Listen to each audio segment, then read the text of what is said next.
Olá, meu irmão, minha irmã, amigo que ama o estudo da Palavra de Deus. Seja muito bem-vindo a mais um programa da Escola Bíblica Especial. É muito bom recebê-lo nesse espaço para sermos edificados pela Palavra de Deus. Estamos vivendo nessas últimas edições a lição Como os Cristãos Veem o Mundo. Chegamos agora na 10ª lição. Existe certo ou errado? Nós vamos conversar sobre esse assunto hoje. E eu já te peço, como sempre fazemos, para você disponibilizar esse conteúdo aí nas suas redes sociais, compartilhar agora essa live com seus amigos, com os irmãos da igreja, os grupos aí de WhatsApp da família, para que mais pessoas possam ter acesso a esse conteúdo e participar desse estudo tão importante a partir da lente, da visão de mundo que o cristão deveria ter a partir de Jesus, a partir do cristianismo. E hoje nós vamos falar desse tema sobre o certo e o errado, mas daqui a pouco, depois da vinheta. Espero você!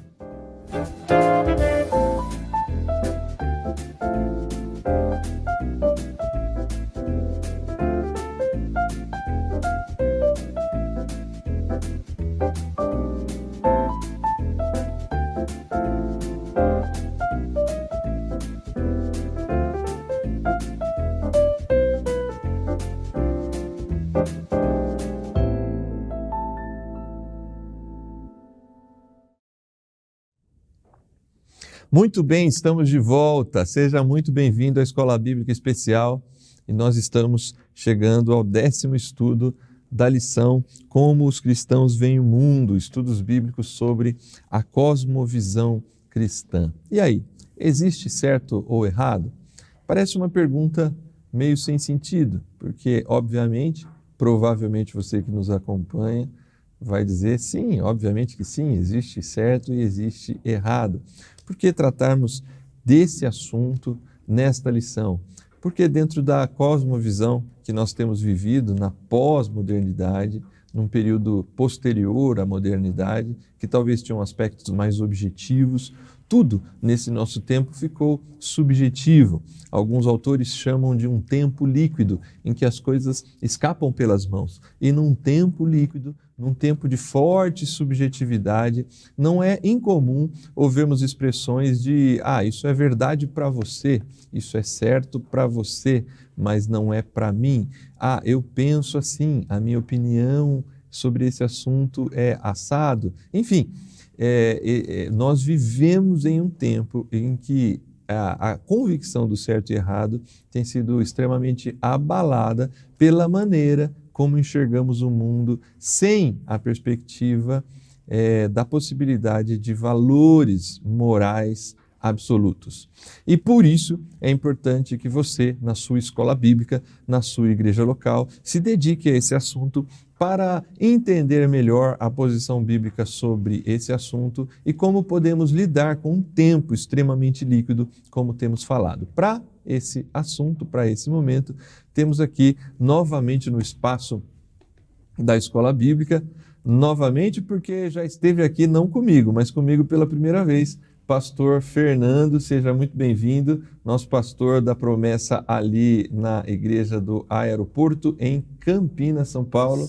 Privilégio ter você aqui com a gente, Pastor Fernando. Prazer, Júnior. Prazer voltar aqui, estar aqui de novo com vocês. Compartilhar desse assunto tão importante, tão interessante, né? Para mim é uma honra, mais uma vez, poder participar com os nossos irmãos aí que estão nos acompanhando de casa.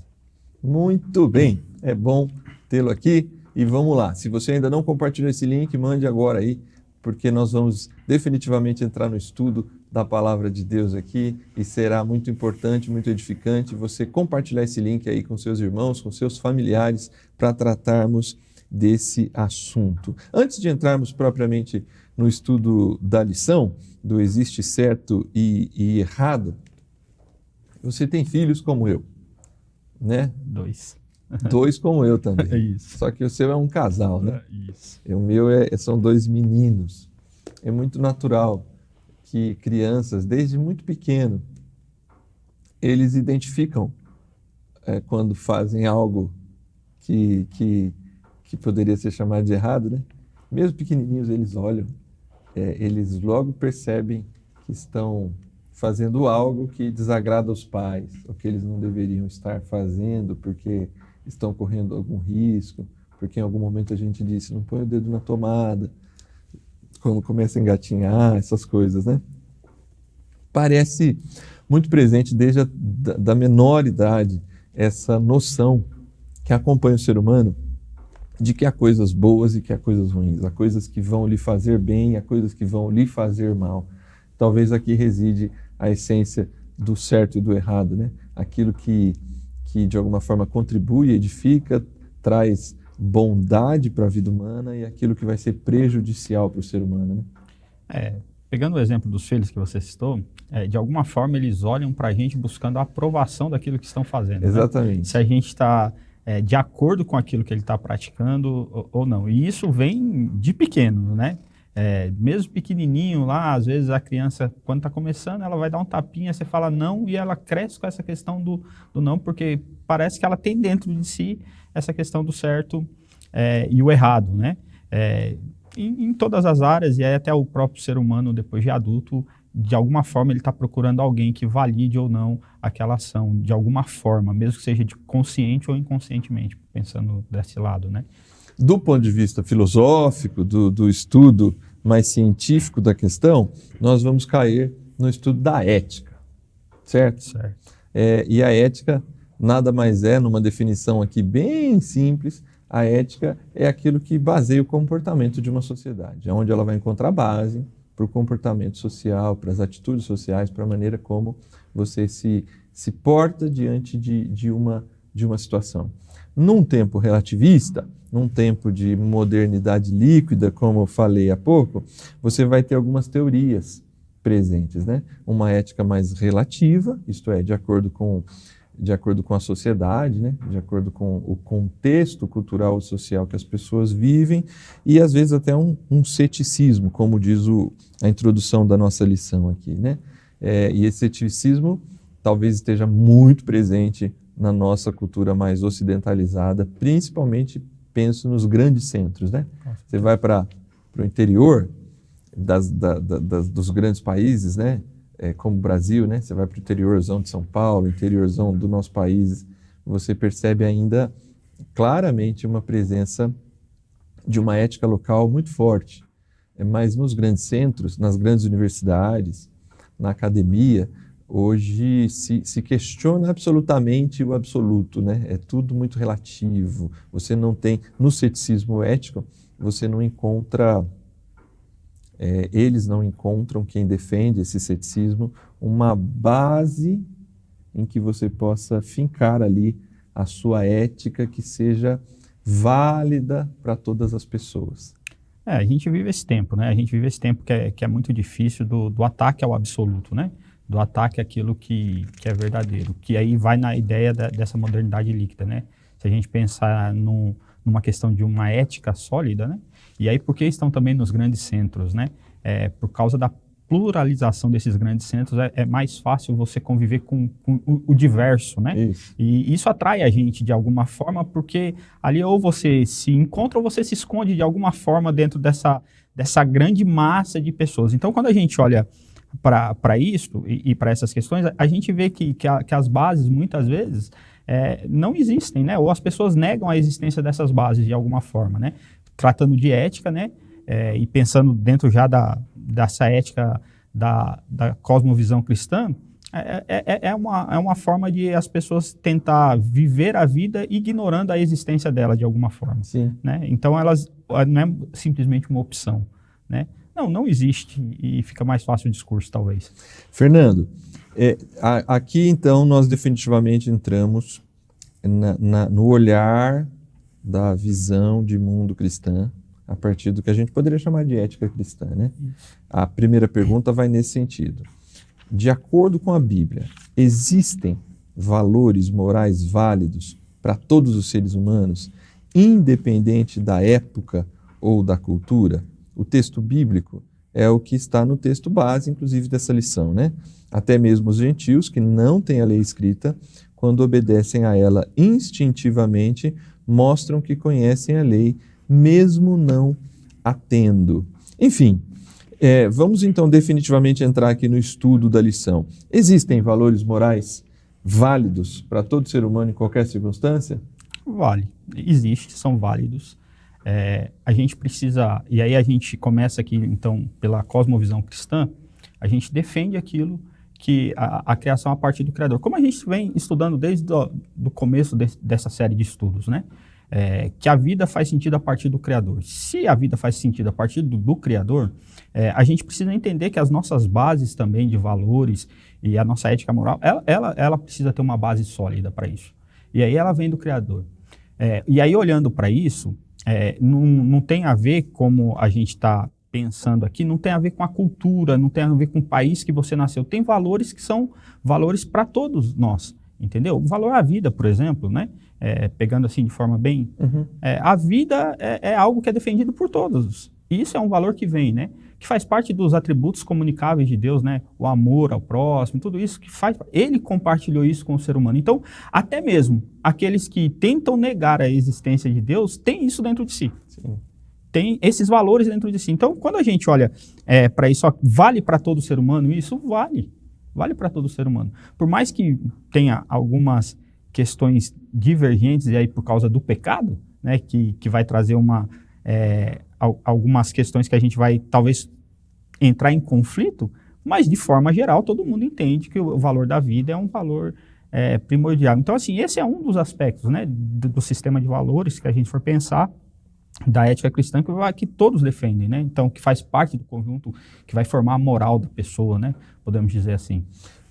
Você está falando, eu estou aqui tentando achar um ponto de contato numa sociedade como a nossa hoje, deturpada, caída, infelizmente corrompida pelo pecado, em que hoje a gente vive um tempo de profundo egoísmo, quase que uma idolatria da pessoa, uma egolatria, né, muito forte, cada um preocupado com si mesmo e com as suas coisas. Mas mesmo aí você encontra um senso de valor moral no interior dessa pessoa, por mais corrompida que esteja, porque o próprio senso de preservação individual, né, a pessoa não se preocupa com ninguém, não ama ao próximo, acha aquele tipo de frase, né? Ninguém se preocupa comigo, ninguém paga minhas contas. Cada um no seu quadrado. Cada um no seu quadrado, eu me preocupo comigo. Levado a esse extremo, obviamente que ela manifesta um aspecto da queda. Por outro lado, num outro olhar dessa mesma situação, o senso de preservação individual, ela já por que se preservar então? Por que preservar-se a si mesmo? Por que eu vou cuidar de mim, da minha saúde, da minha estética? Por que eu vou cuidar da maneira como me visto, da maneira como me comporto? Por que eu quero esse cuidado pessoal? Talvez porque instintivamente, como diz Romanos 2, né, existe no ser humano uma identificação de valor da humanidade, né? Valor próprio. Mesmo que seja expresso a partir do indivíduo unicamente, né? Isso. Mesmo que muitas vezes ele não esteja preocupado com o todo, mas ao demonstrar isso em relação a si mesmo, ele está mostrando que isso faz parte de uma concepção de valor. Isso. Que da onde vem, né, para esse indivíduo, né? É parte de algo que lá na criação foi compartilhado com ele, através do atributo de Deus, né? Então, assim, quando a gente pensa nisso, nesse atributo comunicável de Deus, a vida de alguma forma, o ato dele se amar, que a gente tem esse atributo de Deus, né, que ele compartilha com a gente amor, o fato dele se cuidar dessa forma, dele se preocupar consigo mesmo, é algo que faz parte dessa moral, que está relacionada a um Deus criador. Sim. Então, a gente olha para isso, mesmo que e aí o efeito do pecado, o dano todo do pecado faz com isso, né? Que o ser humano se torna egoísta, individualista, egocêntrico e tudo mais, mas ainda assim é capaz de ver. Ou algo assim ainda, ele vai ver que dentro de tudo aquilo que ele determina como regra de moral, em algum momento que ele acha que é válido, mesmo que ele ache que assim seja algo individual, a questão que não seja algo que é válido para todos os seres humanos, mas em alguma coisa, de alguma forma ele vai expressar isso. Em algum momento. Porque, de repente, assim, isso daqui, para ele, não é verdadeiro, é errado, tal, né? Não serve dentro da moral dele. Mas para com outra pessoa, numa outra situação, ele vai ver que algo diferente faz parte de um contexto geral de de ideia de valores que é para todo ser humano, né? Sim. Por mais que ele negue uma questão de valor, um aspecto de valor, outros aspectos ele vai entrar nessa área. E mesmo, assim, nesse momento, a gente não está nem discutindo que essas coisas possam ser manifestadas de maneira equivocada. Por exemplo, como um egoísmo exagerado, um amor a si próprio que chega a ser uma idolatria. Certo. Com certeza é uma manifestação do pecado, mas ainda assim há ali um senso de valor pessoal, né? Porque você citou o Criador, e obviamente quando a gente pensa em cosmovisão cristã, a gente precisa partir desse pressuposto sempre, né? Por isso as primeiras lições foram exatamente nesse sentido, né? Fundamentaram, né? Isso, de onde viemos, quem criou, como foi esse processo. É tudo o que a gente tem construído até aqui, né? Para que a gente chegue nessa parte aqui e fale, ó, se você tirar aquela base lá, isso daqui se perde. Isso, só faz sentido aqui com aquela base lá. Mas do ponto de vista dessa comunicação de valores, você tem claramente na criação esse valor individual, isto é, o ser humano é a imagem e semelhança de Deus. Então, cada ser humano carrega individualmente valor pela própria transmissão de identidade, de imagem e semelhança. Quando ele criou, ele faz isso, né? Ele compartilha esses atributos. Então, quando ele fala que é imagem e semelhança, ele está compartilhando esses atributos que formam a nossa visão, a nossa cosmovisão de moral, ética e etc. Na relação, a gente descobre em Gênesis também que o texto diz assim, homem e mulher os criou e homem e mulher recebem a imagem e semelhança de Deus. Então, nós temos um sentido nesse sentido de igualdade e de valor do homem e da mulher. Portanto, no relacionamento, por pior que seja a pessoa, ela vai ter pessoas do seu convívio em que ela tem esse senso de cuidado e de preservação. Na própria criação, você também tem uma necessidade de oferecer cuidado para a natureza. Então, esse senso de preservação, que hoje está muito difundido do ponto de vista da ecologia, todos esses, eu acho que a gente poderia relacionar com Romanos 2, né? Instintivamente, proteger uma árvore, proteger um rio, proteger alguém que você ama, se proteger, está tudo muito presente no instinto do ser humano, né?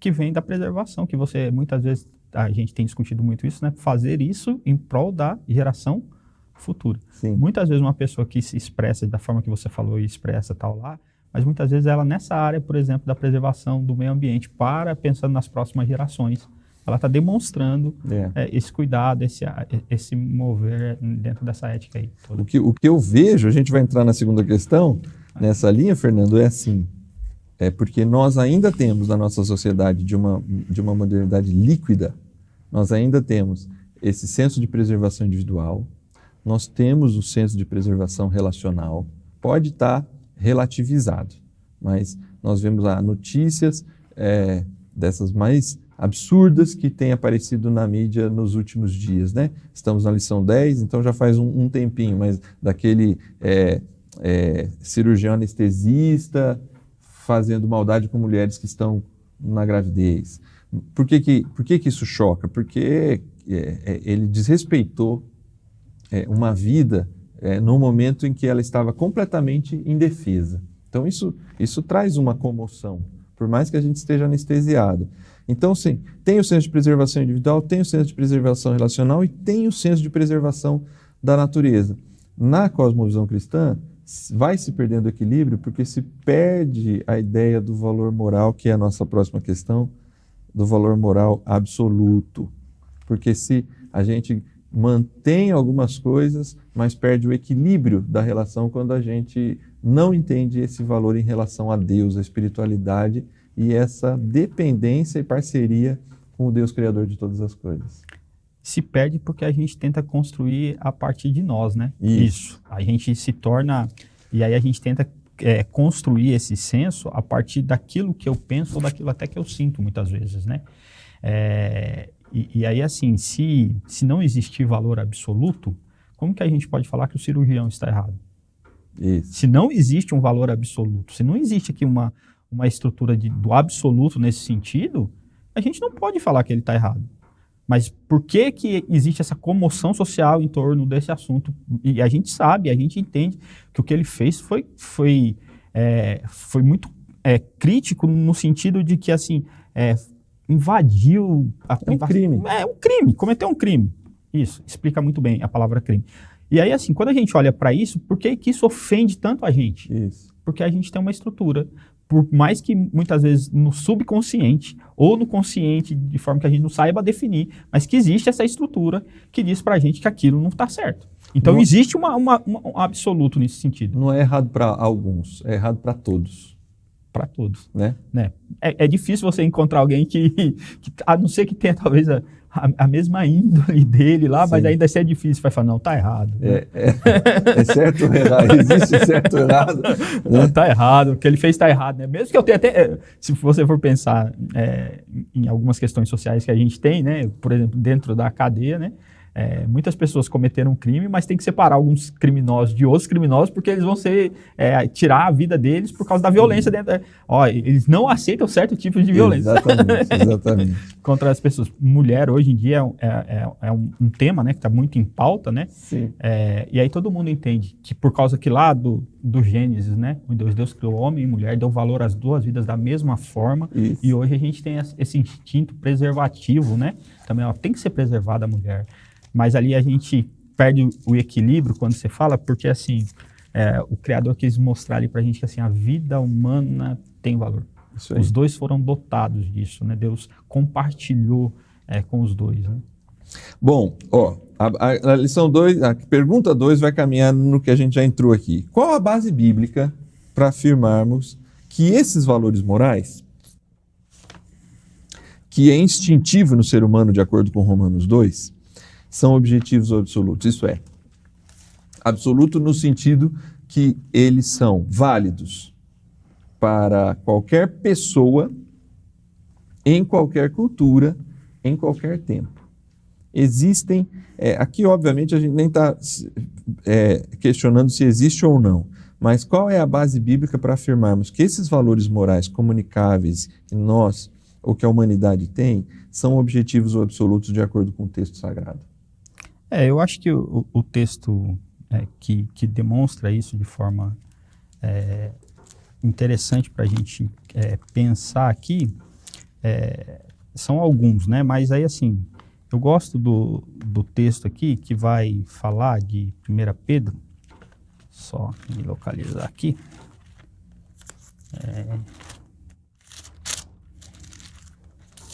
1 Pedro não fugiu da minha Bíblia, continua aqui. Ele vai estar aí. Está aqui.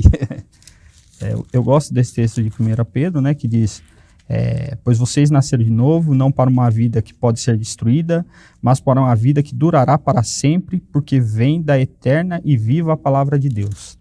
Quando eu penso nessa questão que Deus está falando da importância da vida aqui, dentro dessa nossa discussão, Deus está falando que a gente foi chamado para algo diferente do que a gente tem vivido hoje. Viu? O pecado fez aquela bagunça que a gente conversa há muito tempo aqui. Mas aí Deus está falando que assim, olha, que para ele, naquilo que ele pensou para o ser humano, ele está falando que o valor é maior. Uhum. O ser humano é mais do que ele tem vivido. É como se a gente estivesse desperdiçando o potencial da vida humana. Então, assim, a base para a gente dizer isso, assim, que os valores cristãos são absolutos, tem como a gente afirmar isso pela Bíblia? Tem. Basta a gente olhar para o Criador. Porque ele é a razão de todas as coisas. Quando a gente olha para ele, tudo faz sentido. E assim, é difícil a gente discutir isso fora dessa nossa cosmovisão cristã, né? A gente se esforça para entender o outro lado, para compreender, para a gente mostrar para eles essa questão. Mas é assim, a Bíblia pode afirmar que existe então esses valores morais? Existe. E a gente está pegando um exemplo, talvez, aqui, a gente pegou alguns, né? A preservação do meio ambiente, a preservação da mulher, o cuidado com o próximo, né? Não a mulher com o próximo, num contexto geral, para a gente não ficar numa bandeira, talvez, mas a gente vê isso no ser humano. Então, assim, a vida é um desses valores que precisam ser preservados. A gente vê a discussão em relação ao casamento, a preservação desse relacionamento. Então, tudo isso, quando a gente olha para isso, eu vejo que assim, que tem coisas que não se alteram com o tempo. Sim. não se altera com a sociedade. Não importa se eu nasci na China ou se eu nasci na Índia, onde eu nasci. Entendeu? São valores absolutos. São valores que precisam ser. Talvez, por causa da distorção que o pecado causou, a gente tenha divergências nesse meio de caminho. Mas, ainda assim, tem coisas que assim, não faz sentido lá. Se você pensar em crime, por exemplo, como a gente citou aqui atrás, tiraram uma vida no Japão, tiraram uma vida nos Estados Unidos, a sentença mas ninguém concorda com isso. Não tire a vida, né? Sim. Do outro. A própria ideia desse caráter de Deus revelado nas Escrituras, talvez de uma forma extremamente objetiva também, nos próprios 10 mandamentos, né? Também está lá, né? Você tem valores ali que são universais, né? Se a gente se concentrar naqueles que, pensando do ponto de vista ético, né, na relação humana, né, o respeito ao pai e à mãe, o não matarás, o não adulterarás, o não furtarás, o não lesar a vida do outro, todas essas coisas são instintivas. A pessoa pode nunca ter lido a Bíblia ou nunca ter lido um código penal, mas ela pode crescer em qualquer cultura de qualquer tempo. Se ele tem um objeto que lhe é precioso, eu tenho esse objeto que me é precioso, e você vir tomar de mim, ou escondido ou na minha frente, eu posso não conhecer uma lei, posso nunca ter sido alfabetizado, mas isso em mim vai causar uma sensação de tristeza e de injustiça, por mais que eu não saiba nominar essas coisas. Porque assim, puxa, é meu. Eu fiz, ou eu adquiri, ou eu achei, e ele simplesmente tirou de mim. Essas questões que a Bíblia apresenta de forma tão clara desse caráter do Criador, e é importantíssimo que seja assim. O valor absoluto, no meu modo de ver, Fernando, ele não é um limitador, ele é o que garante a possibilidade da vida. Porque se não há esse absoluto, se eu saísse na rua todos os dias, é óbvio que nós temos tragédias e pessoas más que podem, num assalto ou numa violência no trânsito, se perder a vida. Mas se não houvesse a convicção que eu posso sair na rua e que a qualquer momento alguém vai me atacar porque tem uma relação ética muito diferente, então eu não sei se eu posso confiar nas pessoas absolutamente, seria impossível de viver. Seria. Eu achei engraçado você citar pai e mãe aqui, porque assim, esse instinto de preservação dessa relação, né, do respeito ao pai e mãe, na infância a gente tinha uma brincadeira assim, né, que é assim, falou da mãe, dava problema. Isso. Você lembra disso? Opa. Mas é um instinto que está lá, não é? Exatamente. Não é instinto, né? É algo que está dentro da gente, que foi colocado dentro da gente. Você fala dessa questão de sair lá, e imagina se Deus não tivesse compartilhado esse atributo dele, se ele não tivesse comunicado com a gente na criação o atributo do amor. Pensa comigo aqui, Júnior, como que seria isso, né? Então, assim, a vida humana perde o sentido porque, assim, você não tem segurança para sair. E aí, ele não é limitador, ele é expansivo, né? Exatamente. Porque é isso para todo mundo. Isso. Entendeu? Então, assim, você é capaz de pegar aqui um avião e ir para um outro país sabendo que você vai descer naquele aeroporto e você vai ser respeitado como ser humano de uma forma. Por quê? Porque compreende que a tua vida lá também tem importância, tem valor. Isso. Porque está parte do código do compartilhar de Deus isso com a gente. Deus compartilhou isso com a gente, então a gente vive dessa forma, né? Claro que as tragédias existem, claro que a maldade que o pecado trouxe está presente no mundo, a gente não pode também negligenciar isso, mas por trás de tudo isso tem Deus também nessa questão. Então, quando eu vejo isso, eu acho que a ideia assim, de que Deus, ao compartilhar tudo isso, ele convidar a gente para isso, né? Olha, vocês têm algo aqui que vai durar para sempre. A ideia da eternidade também presente na criação, né? Sim. Entendeu? Já traz essa noção do que o Criador pensou para a gente, né?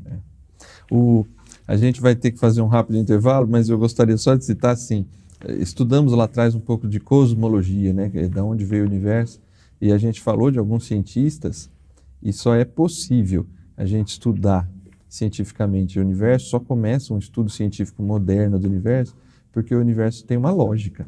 Isto oxigênio é oxigênio aqui e é oxigênio lá na China.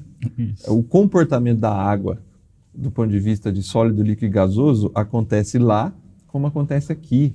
O movimento de rotação e translação, essas coisas são lógicas. Então, assim, A própria criação oferece condições para se estudar, porque se a água aqui se comportasse de um jeito e lá de outro, você teria essa relativização do estudo científico. Um seria aqui e outro lá, mas é absoluto.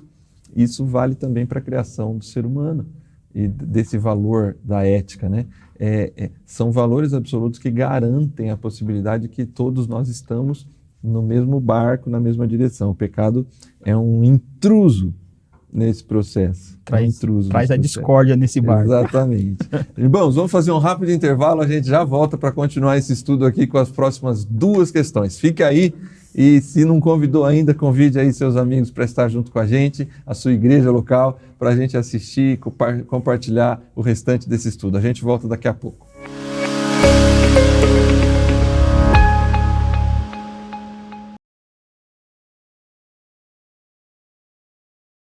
Olá, querido irmão, querida irmã, a paz do Senhor Jesus.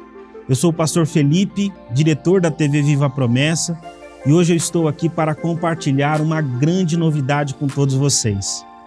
A TV Viva a Promessa, em parceria com a Editora Promessa, está envolvida em um projeto de plantação de uma nova igreja adventista da Promessa na Convenção Norte do país. Nós estamos unindo forças, porque nós acreditamos que a missão da igreja é alcançar pessoas, e nós fazemos isso através da plantação de novas igrejas, da distribuição de literatura cristã e de uma comunicação relevante. Como você pode nos ajudar? Tem pelo menos 2 maneiras. Primeiro, acessando o site editorapromessa.com.br e adquirindo o mais novo lançamento da editora, o Batismo no Espírito Santo, capacitação para testemunhar. Todo o valor arrecadado com a venda desse livro será direcionado para a plantação de uma nova igreja. Exatamente isso. Todo o valor arrecadado será direcionado para uma plantação de uma nova igreja. Além disso, você pode nos ajudar se tornando um amigo da missão. Através dos Amigos da Missão, nós ajudamos a manter alguns projetos sociais na Agência Humanitária Brasil e também investimos na manutenção e na ampliação da TV Viva a Promessa. E assim nós levamos a palavra de Jesus a mais pessoas através da internet. E também engajamos o maior número de promessistas na missão de anunciar o Evangelho de Jesus. E aí, nós podemos contar com você? Eu tenho certeza que sim. Acesse agora editorapromessa.com.br ou amigosdamissão.org e seja você também um missionário. Um forte abraço e Deus te abençoe.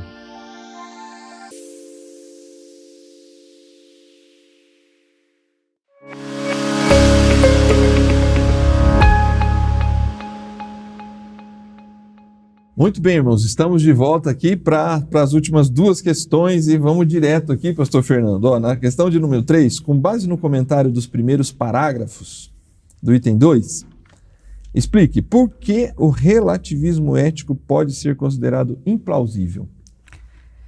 Ele pode ser considerado implausível porque quando a gente olha para a questão do relativismo, se eu pegar o relativismo e colocar assim, olha, que algo é uma verdade sua e tem valor para você, e se eu aplicar isso em outro lugar e perde seu valor, se torna tudo relativo. Então, por exemplo, deixa eu tentar ser claro aqui, didático também. Pensa aqui na guerra da Rússia e da Ucrânia. Vamos pegar que é atual, né? Já está demorando um tempo para acabar, mas é atual, né? Pensando nisso, assim, teve alguns países que não se posicionaram, mas a maioria dos países se posicionaram no sentido de que discordam do que está acontecendo lá. Por quê? Não só pela questão política, mas por causa das vidas que está se perdendo naquele lugar, por causa da guerra e tudo mais. Quando a gente olha para isso e a gente vê o ser humano mandando ajuda humanitária para socorrer as pessoas da Ucrânia e tudo mais, a gente vê que nessa questão do ser humano agir dessa forma, tem ali a presença ética universal da preservação da vida. A gente vê a ação disso, tem. Então assim, porque senão a gente ia falar assim, a Rússia não está errada e a Ucrânia fica com seus problemas lá com a Rússia. Mas quando a gente olha para isso aqui, ela deixa de ser considerada Plausível porque a gente vai colocar isso em xeque, a gente vai questionar ela nesse sentido. Falar assim, não, isso daqui não é plausível. Isso que você está dizendo, o relativismo ético, olha, não pode ser dessa forma. Você não pode falar que é algo socialmente, vamos pensar em sociedade, né? Aqui para você não é aplicável. Por quê? Porque tem esses valores que estão por trás. Então, quando eu pego como exemplo a questão da Rússia, eu vejo aqui uma comunicação dessa ética que a gente comentou lá no começo, né? Que é uma ética universal, que é para todos, né? A vida, por exemplo, todos discordam do que está acontecendo, a maioria discordam do que está acontecendo ali entre Ucrânia e Rússia. Por quê? Porque tem um princípio por trás desse ético. Sim. Entendeu? Muito bem. Juntando porque eu acho que essas duas questões estão relacionadas com a questão de número 4. Num aspecto, a gente está olhando aqui para essas... Na verdade, estamos olhando para essas teorias éticas, né? Uma delas, talvez, esse relativismo.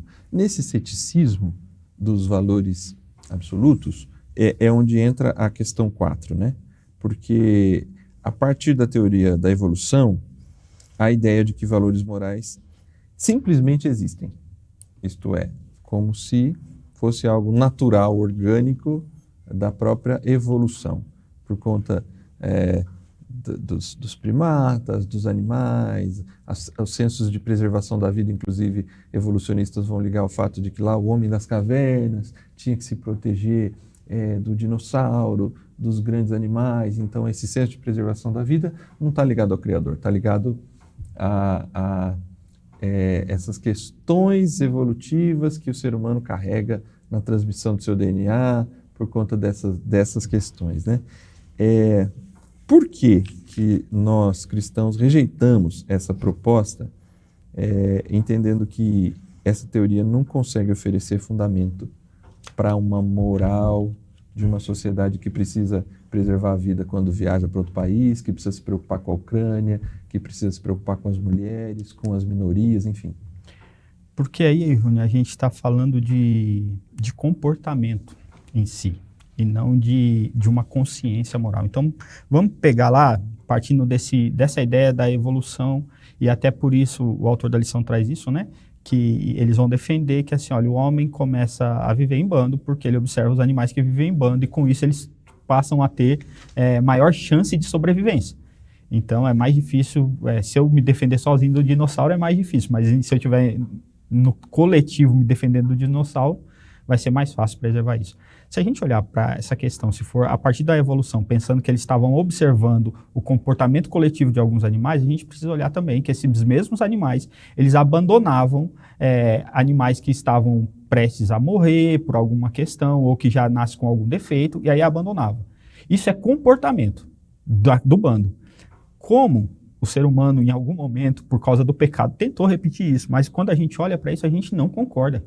Por quê? Porque isso não é comportamento, isso não tem a ver com comportamento, mas tem com a consciência moral. Eu não posso abandonar o outro ser humano à própria sorte se ele tem alguma dificuldade. Então, assim, uma mãe não abandona um filho que nasceu com uma deficiência. Uhum. A gente não abandona, por mais que esteja passando por dificuldade, com a idade avançada, na maioria, e aí eu não vou aqui taxar de fato, porque a gente sabe que o pecado destruiu o ser humano, e aí é capaz de a gente ver o ser humano abandonar outro, largar, mas você não deixa uma pessoa, porque é idosa, a própria sorte no caminho em questões. Por quê? Porque isso faz parte da sua consciência moral, não do seu comportamento coletivo.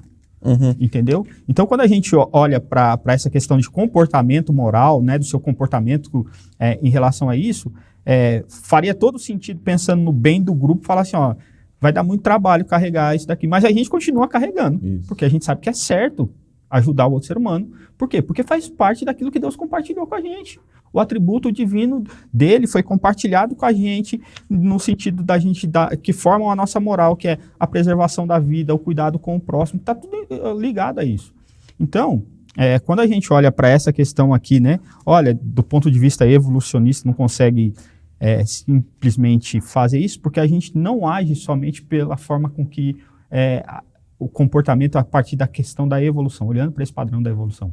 A gente tem algo dentro da gente que fala, não, é mais do que isso. Sim. Não basta você, olha, pensando na preservação do grupo, vou abandonar aquele que está Não, a gente vai ajudar ele, carregar ele até onde a gente puder, se sacrificar pelo outro nesse sentido. Então, acho que sim, que a teoria da evolução, nessa ideia aqui, pelo menos, para ser específico, ela não funciona para a gente, assim, para dizer, porque ela não tem solidez nenhuma, né, nesse sentido. Você está diante de um fato de que se a ética fosse fundamentada na evolução, é bem o que você falou mesmo, né? Uma ética fundamentada na evolução, se a gente fosse afirmar, a ética é baseada nesse mesmo processo evolutivo, nós teríamos isso aí mesmo, sempre a preservação do mais forte. E isso que eu ia falar para você também. Eu acho que assim, ó, se é isso, a preservação do mais forte e do mais adaptável. Isso. Do mais adaptado. Então, assim, pensando hoje no sistema que a gente vive de sociedade, seria plausível eu tirar a sua vida para ter talvez o lugar que você mora, o conforto que você tem. Por quê? Porque eu estou pensando na minha preservação da espécie. Não é plausível. Sim. Não se sustenta isso. Entendeu? Mas eu estou pensando que isso faz parte de um sistema evolutivo que até então diz que a gente evoluiu dessa forma. O mais forte e o mais adaptável. Entendeu? Não faz sentido por causa da nossa consciência moral. Você está falando aqui, obviamente, nós vemos essa realidade em muitas empresas, em muitos negócios, em muitas instituições em que tem envolvimento de poder e dinheiro.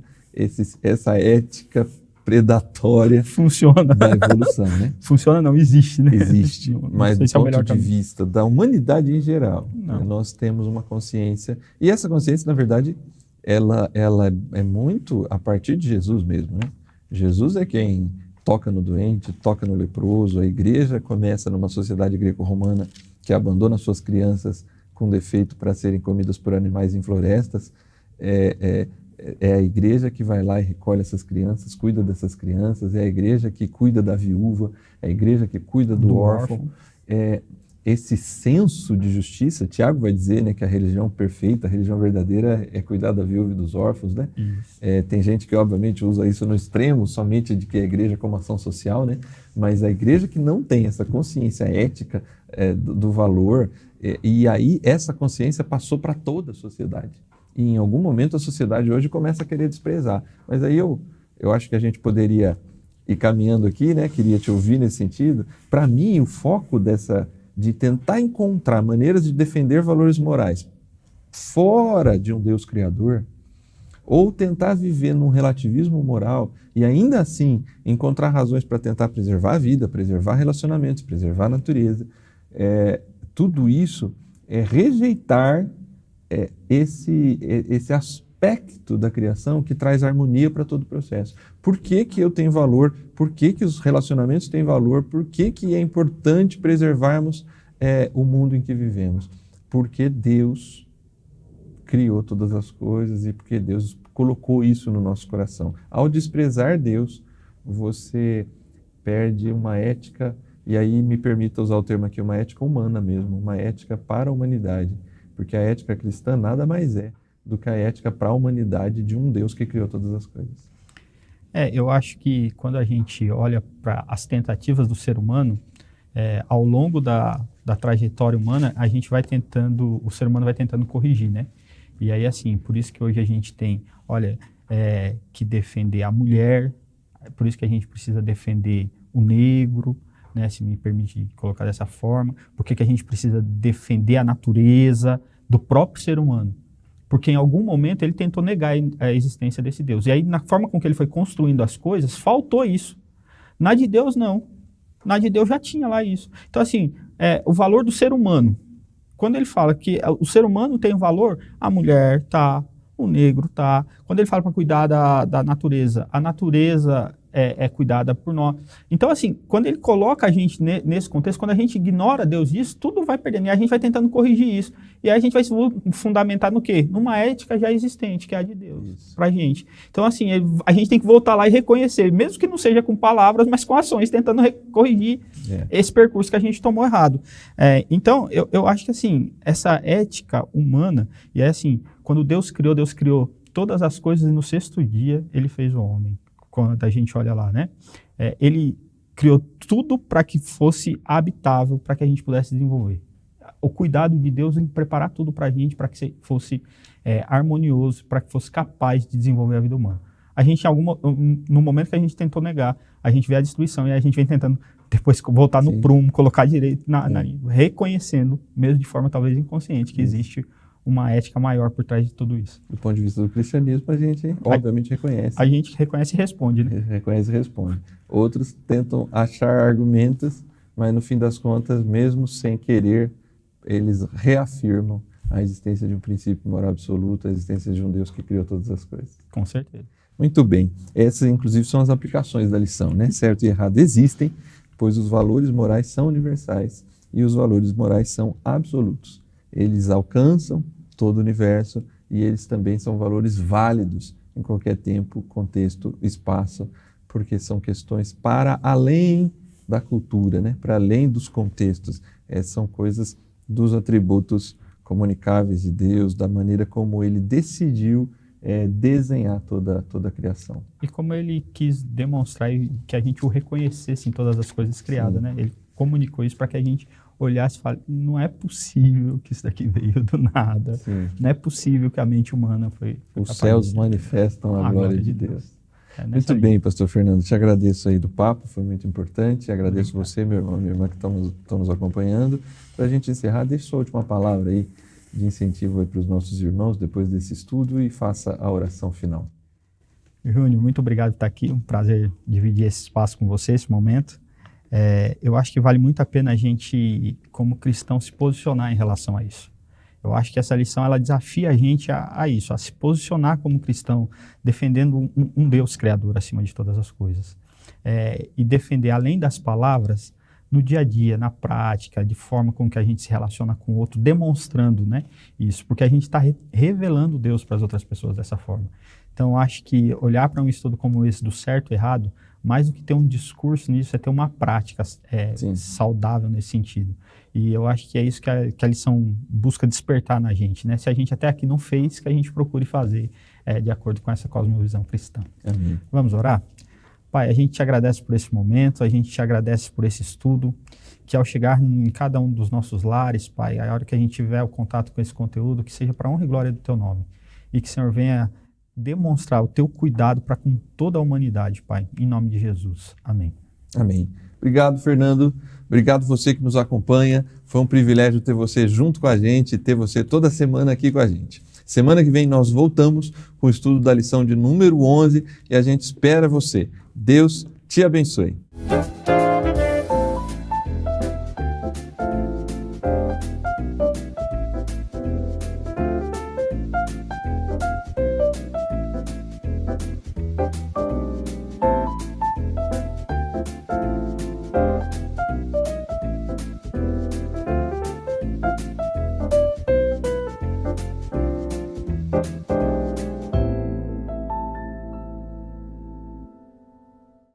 Você já conhece o projeto Amigos da Missão? É muito importante você que tem acompanhado a programação da TV Viva Promessa conhecer se você ainda não ouviu falar sobre o Amigos da Missão. Esse projeto, ele tem a intenção de que você seja um amigo da missão, contribuindo e ajudando a programação da TV Viva Promessa e também a sua contribuição vai nos ajudar a partir da agência humanitária, em projetos humanitários no Brasil e em todo o mundo. Então, é fácil. Você faz o seguinte, acessa amigosdamissão.org e lá você vai ver as diversas maneiras que você tem para contribuir com esse projeto. E vai ser muito legal ter você como mais um amigo da missão. Então vai lá, rapidinho, entra agora e contribua com esse projeto que quer levar o Evangelho e levar a solidariedade para tantas pessoas.